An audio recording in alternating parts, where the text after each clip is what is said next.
Quite often when we have guests here at So-and-So Homestay, we'll enjoy showing them around the garden. And when we get here, people quite often will ask us, what's the difference between a lotus and a water lily? It's a pretty simple question, but the answer can save you a lot of frustration if you're looking to grow either lotus or water lily.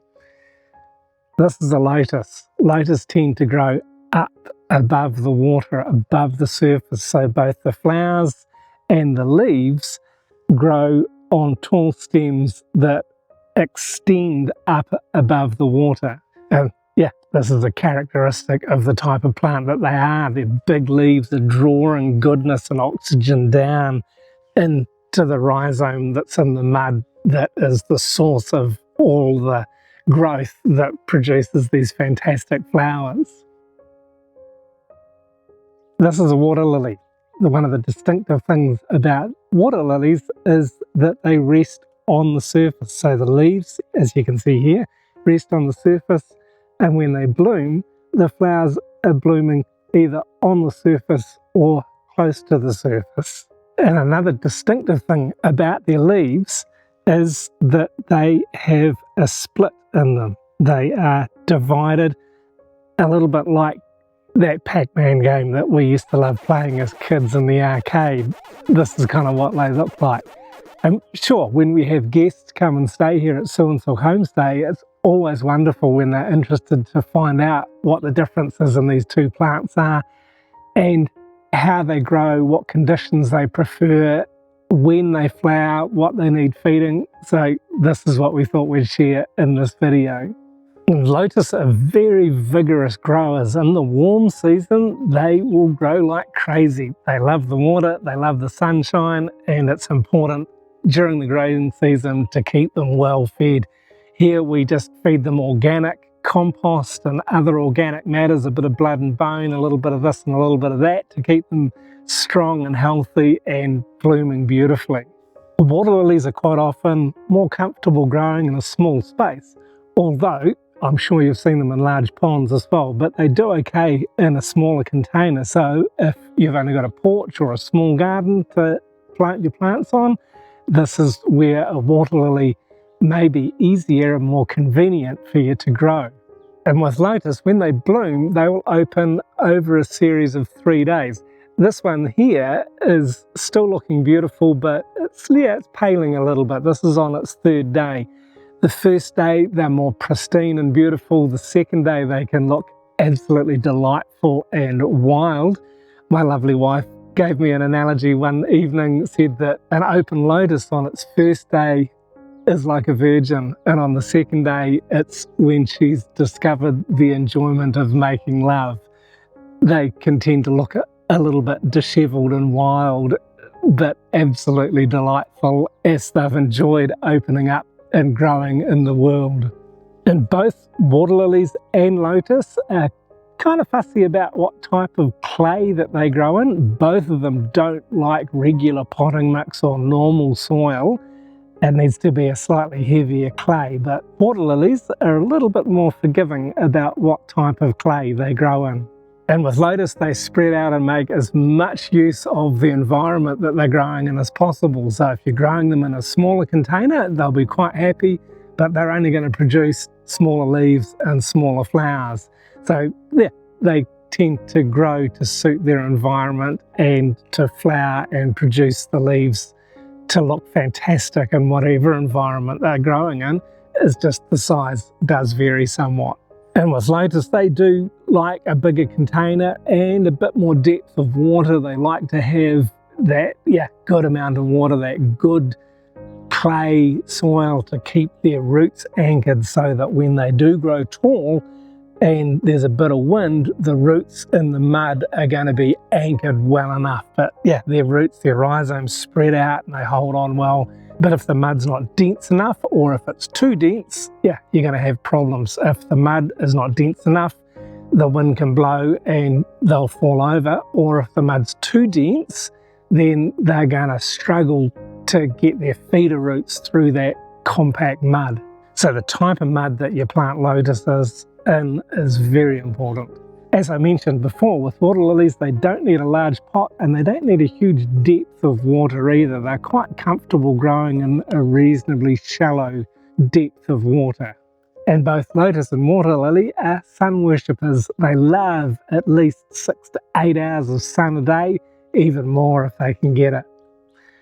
With water lilies, they are going to be a bit more tolerant in the cooler weather, so they're going to give you flowers for longer during the cooler months of the year.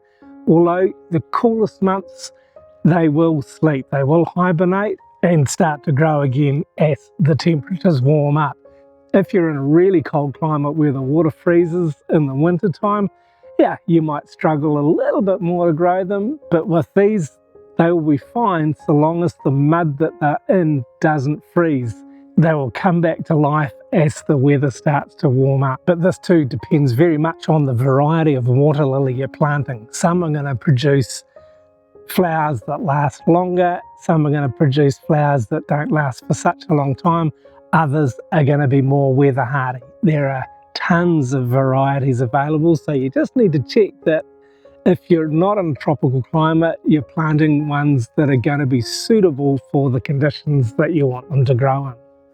And one of the other distinctive features of a lotus is their seed pods. They have amazing, very unique seed pods on them. As I mentioned earlier, water lilies, the leaves are going to be resting on the surface of the water, so this protects the water from the sunshine. It means there's going to be less algae growing in your water, and it's going to give your fish and your other aquatic life a bit of respite from the sun and those hottest parts of the days. So this aspect of a water lily definitely helps to shade the pond, shade the water, and keep it cleaner.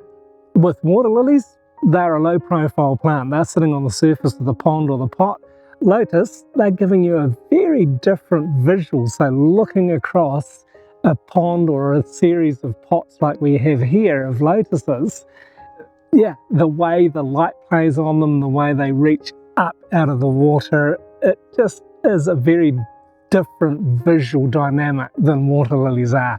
And yeah, I love to see them reaching up to the sun and turning towards the light, and the way the light reflects off them and the way that the leaves turn towards the sun and the flowers bloom open and just show off so beautifully. It is quite magical to look across a garden of blooming lotuses. And with water lilies, they will open in the morning. This one's a morning opener. It's just starting to close up again. And then there's others that will open in the evening and then close up again by morning. So we're looking at getting some for our porch that will open in the evening, because that's the time of the day that we're sitting on our porch and would be able to enjoy the flowers. And if you're thinking about either growing lotus or water lily and you're just beginning, let me encourage you that water lilies are probably a little bit more forgiving, a little bit easier to grow when you're just starting out. They take a little bit less care. They are not such hungry feeders as lotus are, particularly in the growing season. Lotus love to be fed regularly. And then, yeah, water lilies don't spread out so much in the container or in the pond that they're in. So they're a little bit easier to take care of than lotus are. And growing lotus can be a little bit more challenging, a little bit more demanding than growing water lilies, but it's really worth the effort because the results are fantastic. I really love it. They require more feeding during the growing season. They're really heavy feeders. You can see why. Look at the size of the flowers and the size of the leaves and how fast they grow. They need that. They need the sunlight. They need the depth of water. We are growing some in different size pots and we're still getting really good results, even though they're growing in smaller pots and smaller containers. So you don't really need a huge space. Although if you've got it, they're going to love it. And they're a little bit more fussy about the type of soil, but when you get that right, it's set and done and you don't have to worry about it anymore. And really the joy of watching your lotus grow and begin to flower and just give back is so wonderful. The way the light plays on the leaves as they move gently in the morning breeze is quite special. And yeah, there's just a serenity and a peacefulness which are things that we really value here at So-and-So Homestay, and we love when our guests really appreciate coming here and enjoying that stillness and that peace as well. And growing lotus certainly adds to that whole experience of being here and enjoying our garden. And if you'd like to see more and learn more about growing your own lotus and water lily, you can check out this video next. And thanks very much for watching this one all the way through.